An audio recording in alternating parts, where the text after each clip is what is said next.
Dios me los bendiga, mis amados hermanos.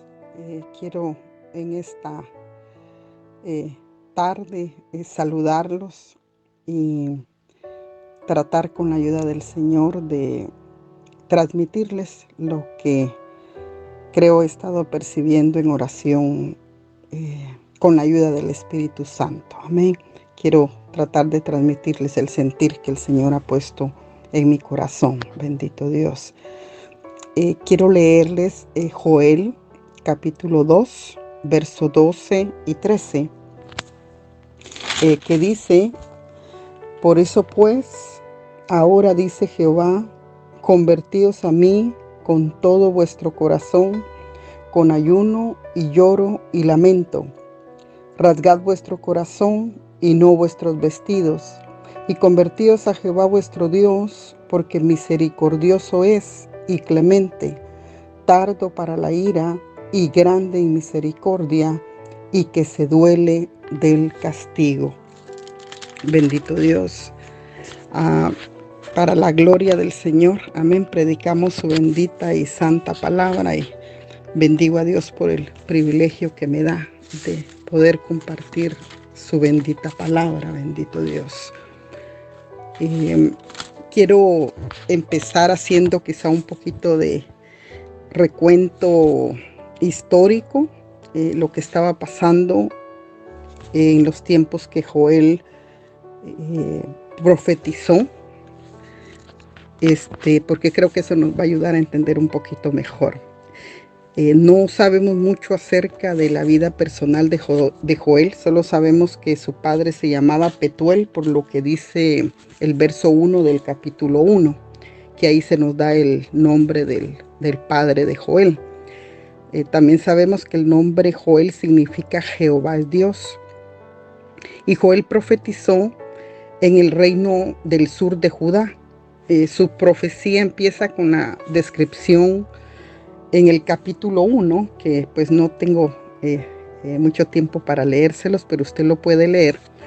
En el capítulo 1, él hace una descripción de un tiempo muy difícil por el cual estaba atravesando Judá.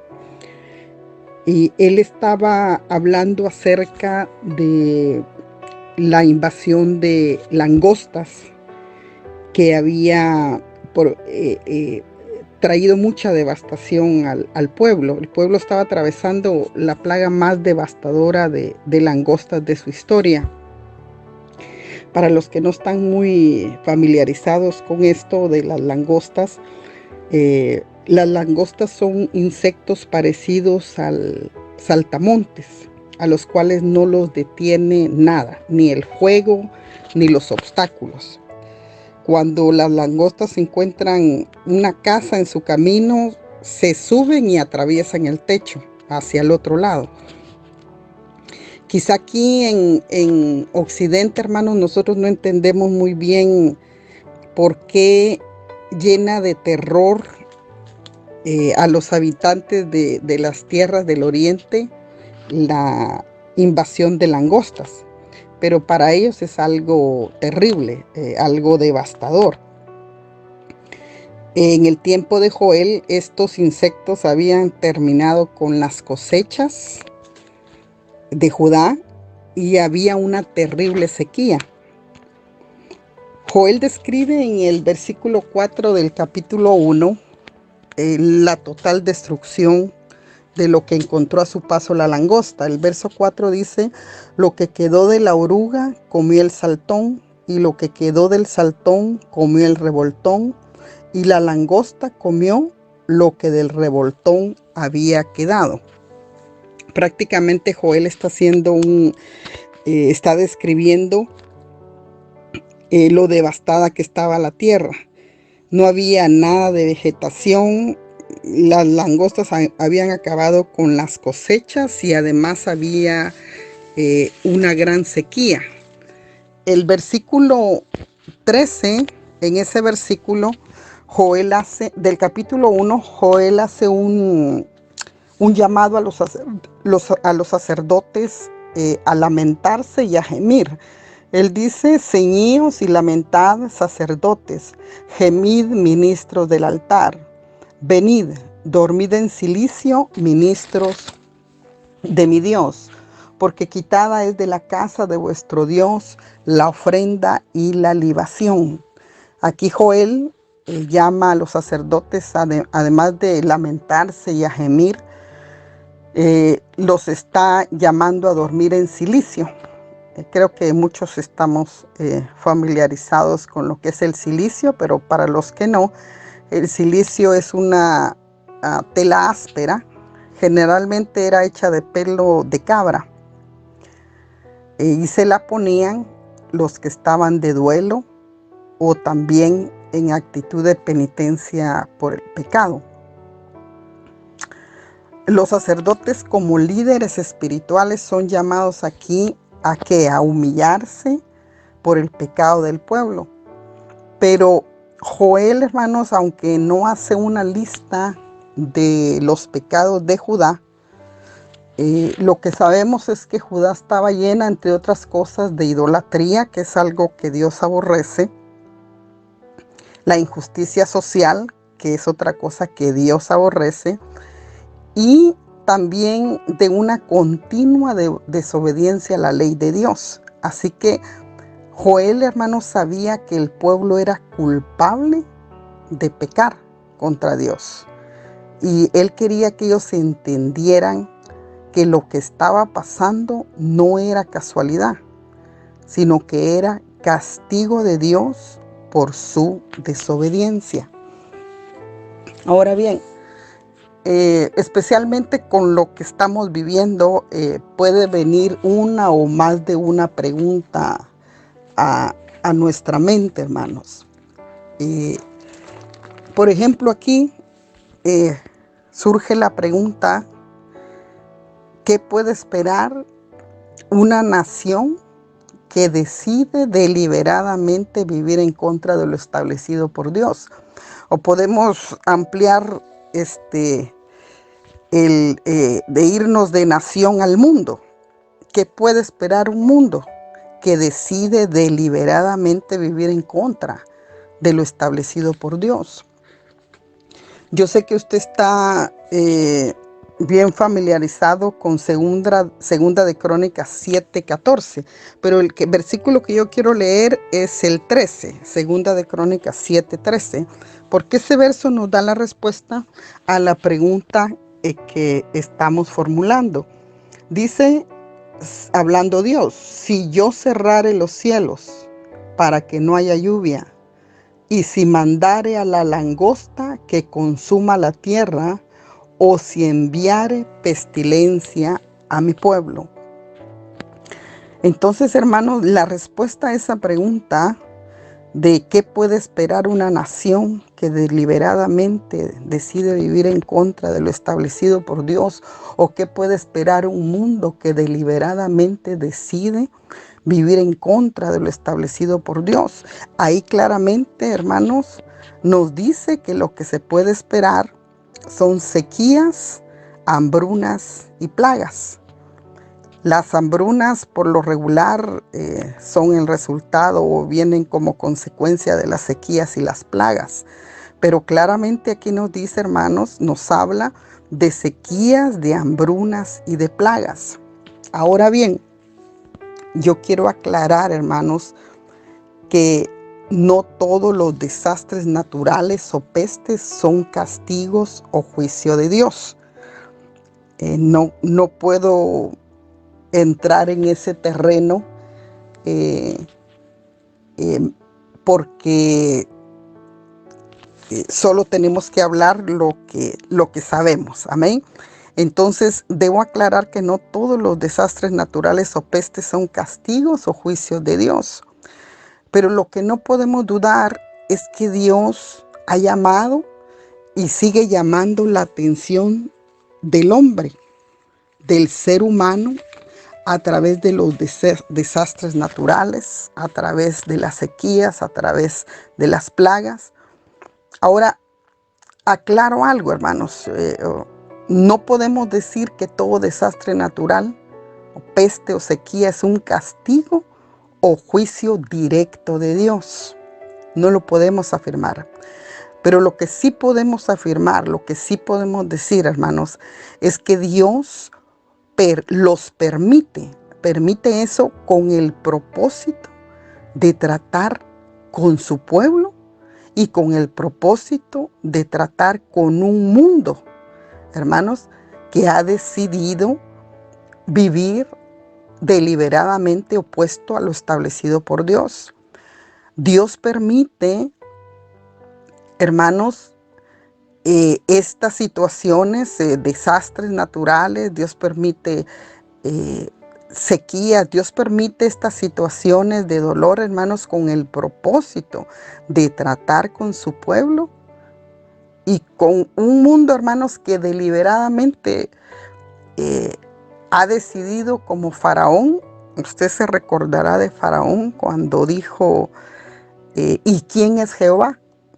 Entonces hay un mundo, hermanos, que dice quién es Jehová, pero no con el deseo de conocerle, sino manifestando ¿qué? Manifestando altivez, autosuficiencia, orgullo, no reconociendo la autoridad de Dios sobre sus vidas. Ahora bien, cuando el trato de Dios viene, hermanos, permitiendo esas situaciones que afligen, el ser humano toma actitudes equivocadas, como por ejemplo, no reconocer la responsabilidad del hombre frente a Dios. El hombre tiene una responsabilidad, el ser humano tiene una responsabilidad delante de Dios, de reconocerlo a Él como su Dios, como su hacedor, como su Señor, como su dueño. Entonces, el ser humano, hermanos, toma actitudes equivocadas. Lo primero es que no reconocen la responsabilidad del hombre frente a Dios.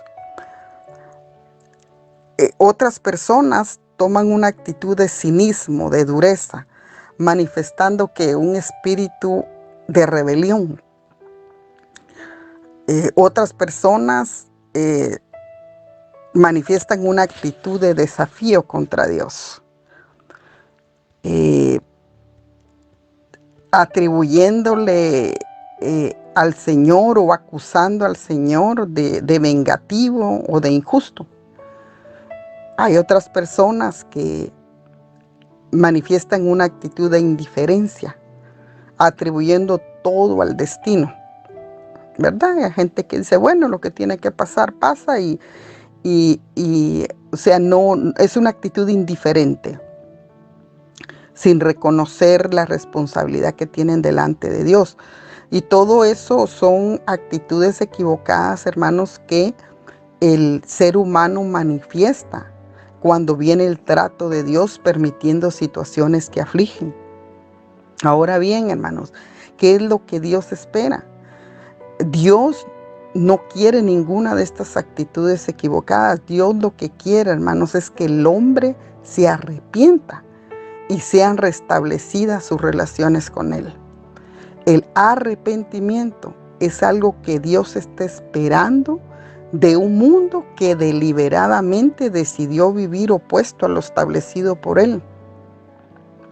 Ahora, algo, hermanos, muy importante que tenemos que tener presente, hermanos, es que Dios primero llama al arrepentimiento ¿a quién? A su pueblo, a nosotros su pueblo. Por eso le leí esa parte, inicié esta enseñanza leyéndole y lo quiero volver a leer. Amén. El verso 12 y 13 de Joel capítulo 2, que dice, por eso pues ahora dice Jehová, convertíos a mí con todo vuestro corazón, con ayuno y lloro y lamento. Rasgad vuestro corazón y no vuestros vestidos, y convertíos a Jehová, vuestro Dios, porque misericordioso es y clemente, tardo para la ira y grande en misericordia, y que se duele del castigo, bendito Dios. O sea, Dios, hermanos, está esperando arrepentimiento de un mundo que deliberadamente decidió vivir opuesto a lo establecido por Él. Pero le repito, algo muy importante que tenemos que tener presente, que tenemos que tener claro, es que Dios primero llama al arrepentimiento. ¿A quién? A su pueblo. Joel, ¿qué hace aquí, hermanos? Joel llama aquí al pueblo que ya conoce al Señor a arrepentirse, a volverse a Dios. Y lo hace de una forma, hermanos, dejando claro de que tiene que ser rindiéndole la voluntad al Señor. O sea, no algo superficial, no algo, hermanos, que se va cuando ha pasado la situación que aflige, porque así pasa muchas veces, ¿verdad? Eso quizá es remordimiento, pero no arrepentimiento, porque después que se va la situación que aflige, pues no hay ningún cambio. Entonces eso no es un genuino arrepentimiento. Entonces aquí Joel lo que está haciendo, hermanos, es llamar al pueblo del Señor, al pueblo que ya conoce al Señor, al arrepentimiento. Y hacerlo, hermanos, de corazón, que sea algo genuino, real. Que se manifieste que en un cambio donde hay la necesidad de cambio. Bendito Dios. Y créame que el Señor ha estado ministrando mucho mi corazón mientras he estado orando. Y he percibido algunas cosas, amén, y a raíz de eso es que le estoy predicando este mensaje. Porque, hermanos, si hablamos de arrepentimiento, que nosotros como pueblo de Dios somos los primeros que tenemos que arrepentirnos, creo yo que tenemos que reconocer, hermanos, que somos culpables y tenemos que arrepentirnos. Y quizá usted estará preguntándose, ¿culpable de qué? ¿Y quiénes somos culpables?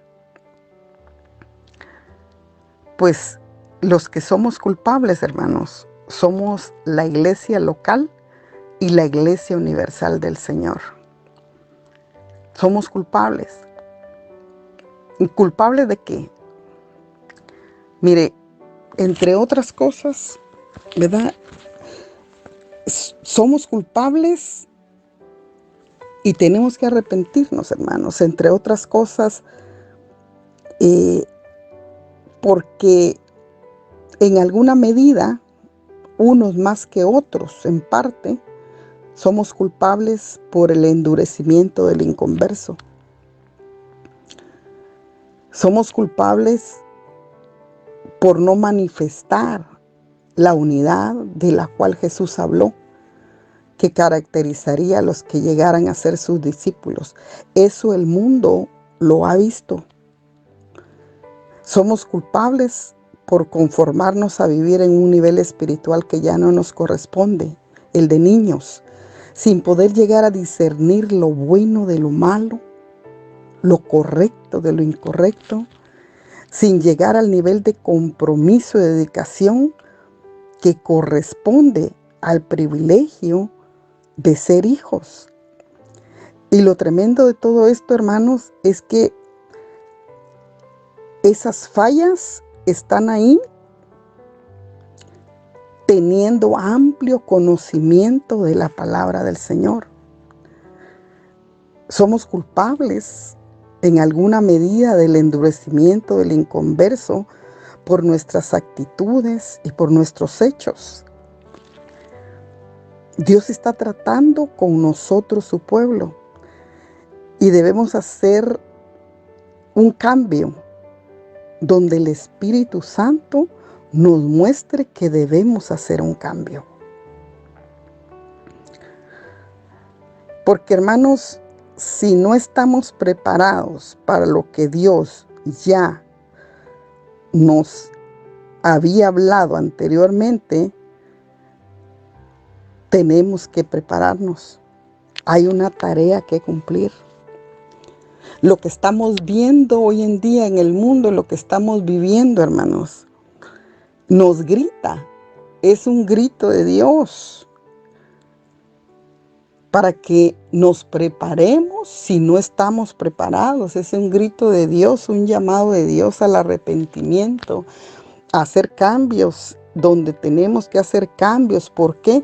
Porque hay un mundo que hoy más que nunca necesita ver la realidad de Cristo en la vida de aquellos que profesamos ser hijos de Dios. De ninguna manera este mensaje, hermanos, es condenatorio, ni tampoco con la intención de erguirme como juez delante de nadie, porque yo soy la primera en reconocer que necesito hacer cambios y necesito la misericordia de Dios, así como usted la necesita. Pero le hablo de lo que el Espíritu Santo ha estado ministrando a mi corazón. Quiero leerle en Mateo 24, verso 3 al verso 8. Y se lo quiero leer porque tiene relación con lo que estamos hablando. Dice el verso 3 de Mateo 24: y estando él sentado en el monte de los olivos, los discípulos se le acercaron aparte diciendo: dinos, ¿cuándo serán estas cosas y qué señal habrá de tu venida y del fin del siglo? Respondiendo Jesús les dijo: mirad que nadie os engañe, porque vendrán muchos en mi nombre diciendo: yo soy el Cristo, y a muchos engañarán. Y oiréis de guerras y rumores de guerras. Mirad que no os turbéis, porque es necesario que todo esto acontezca, pero aún no es el fin. Porque se levantará nación contra nación y reino contra reino. Y habrá pestes y hambres y terremotos en diferentes lugares. Y todo esto será principio de dolores. Y el verso 14 dice: y será predicado este evangelio del reino en todo el mundo para testimonio a todas las naciones, y entonces vendrá el fin. La segunda parte del verso 7 dice: y habrá pestes y hambres y terremotos. Amén. Además de lo que habla anteriormente, ¿verdad? De que se levantará reino contra reino y nación contra nación y guerras. Pero es interesante y llama mucho la atención que dice pestes y hambres y terremotos. Y llama la atención por lo que ahora mismo estamos viviendo. Pero dice el verso 8: y todo esto será principio de dolores, después de hablar de las pestes, de las hambres, de los terremotos. O sea, hermanos, que lo que estamos viviendo podemos decir que es principio de dolores. Junto con lo que se ha estado viviendo anteriormente, pero creo que hoy más que nunca es muy evidente, está muy claro que lo que estamos viviendo es principio de dolores, porque imagino que al igual que yo, usted está impactado, podríamos decir, quizás es la mejor palabra para describir lo que estamos viendo y viviendo, hermanos. Lo que se está viendo en este país y en todas las naciones es impactante. Es algo que nos conmueve profundamente, además de que quizá haya cierto grado de temor porque es humano, ¿verdad? Y es la primera reacción que tenemos frente a lo que no tenemos el control. El temor viene. Lo he predicado en otras ocasiones que lo malo es vivir temiendo, lo malo es dejarse dominar por el temor y entrar en pánico. Pero hablando, hermanos, de que estamos viviendo, lo que estamos viviendo es principio de dolores.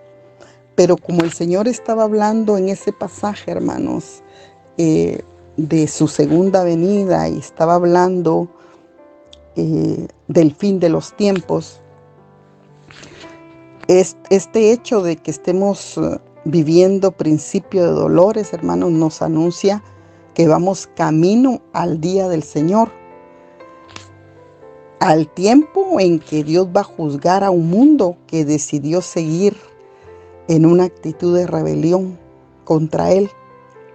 Pero antes, el Evangelio tiene que ser predicado en todo el mundo.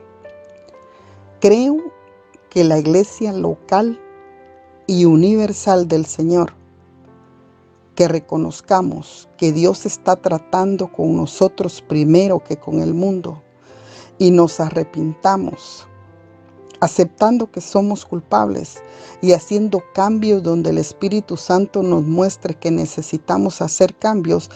Esa iglesia local y universal del Señor que haga eso tendrá la oportunidad, después que esto pase, de hacer cumplir la profecía del Señor cuando Él dijo: y será predicado este evangelio del reino en todo el mundo. Creo que la profecía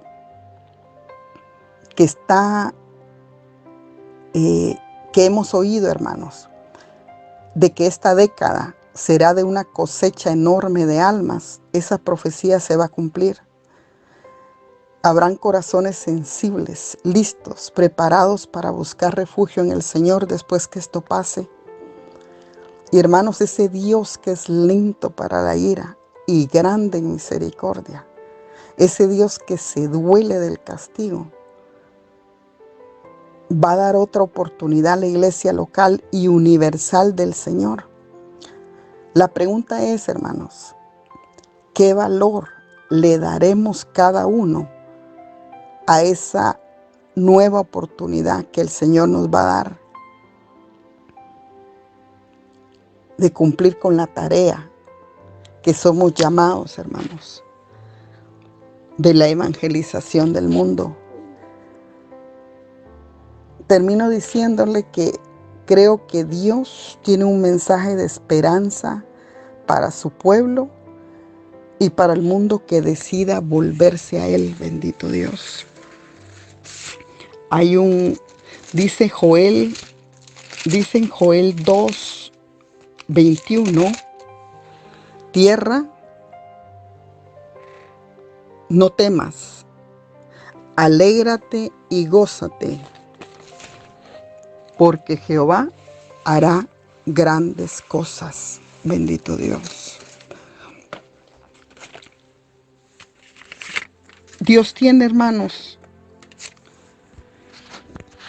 el poder, y Él puede hacer, hermanos, que recuperemos en lo espiritual y en lo material lo que hemos perdido. Y puede aún hacer que lo postrero sea mayor que lo primero. Recordemos una cosa: cualquiera sea la causa, porque no todas las calamidades, no todos los desastres o naturales o pestes son resultado del juicio de Dios, pero recordemos que cualquiera sea la causa, los tiempos, hermanos, de adversidad son una excelente oportunidad. ¿Para qué? Para examinar nuestra relación con Dios, porque puede ser que Él esté usando esa adversidad no solo para hablarle a un mundo que ha decidido vivir en contra de lo establecido por Él, sino para hablarnos a nosotros, sus hijos. Y nosotros debemos decirle, como dijo el profeta: habla, que tu siervo oye. Bendito Dios. Ese debe ser nuestra respuesta al Señor, hermanos. decirle, habla que tu siervo oye. Creo que Dios en su misericordia traerá un poderoso avivamiento sobre la iglesia local y sobre la iglesia universal del Señor, las iglesias, la iglesia del Señor alrededor del mundo. Dios va a traer un poderoso avivamiento. Creo que esto que estamos viviendo, hermanos, va a operar un cambio en nuestras vidas, en aquellos que nos dispongamos a oír la voz del Señor. Va a operar un cambio, un cambio enorme. Algo, hermanos, que se va a manifestar en una pasión por Dios, un deseo de dedicar nuestras vidas al Señor, de no escatimar esfuerzos por cumplir la voluntad del Señor. En el nombre de Jesús, que podamos oír su voz, hermanos. Sé que es un tiempo difícil el que estamos viviendo, pero nuestros ojos como hijos de Dios deben de volverse a Él. Y como les repito, cualquiera que sea la causa por lo que esto esté sucediendo en el mundo, hermanos, recordemos que los tiempos de adversidad son una excelente oportunidad para examinar nuestra relación con el Señor. Él tiene una tarea para nosotros y en su misericordia y en su bondad nos permitirá cumplir, ser hacedores, hermanos, de lo que Él nos ha llamado a hacer, ¿verdad? Cumplir, ser hacedores. Así que les bendigo, mis amados hermanos, y confío que esta meditación sea de bendición para sus vidas. Siempre, como le he dicho cuando predico en la iglesia, el dedo está para acá y para allá, apuntando a los dos lados. Y me recuerdo siempre, ¿verdad?, de lo que dice la palabra del Señor. Amén. Ten cuidado de ti mismo. Así que cada uno debemos examinarnos a la luz de la palabra del Señor. Los bendigo, mis amados hermanos. En el nombre poderoso de Jesús los bendigo y oro al Señor que a través de esta meditación sus corazones sean muy bendecidos, que el Espíritu Santo, que es tan real, ministre lo más interior de sus corazones, que cada uno podamos decirle al Señor, sí, Señor, esto es para mí, lo recibo y lo recibo con humildad, porque viene de tu corazón y de tu corazón solo viene por amor a mí, no con el deseo de hacerme daño, sino de bendecir mi vida. Así que en el nombre de Jesús, sean muy bendecidos mis hermanos. Los bendigo, los amo en el amor del Señor y le doy gracias al Señor por la oportunidad que me concede de poder ministrar su bendita palabra a través de este medio. En el nombre de Jesús, que la paz del Señor sea con cada uno de sus corazones. Amén. Gracias, Señor. Bendito tu nombre. A ti sea toda honra, toda gloria, todo honor y toda alabanza. Amén.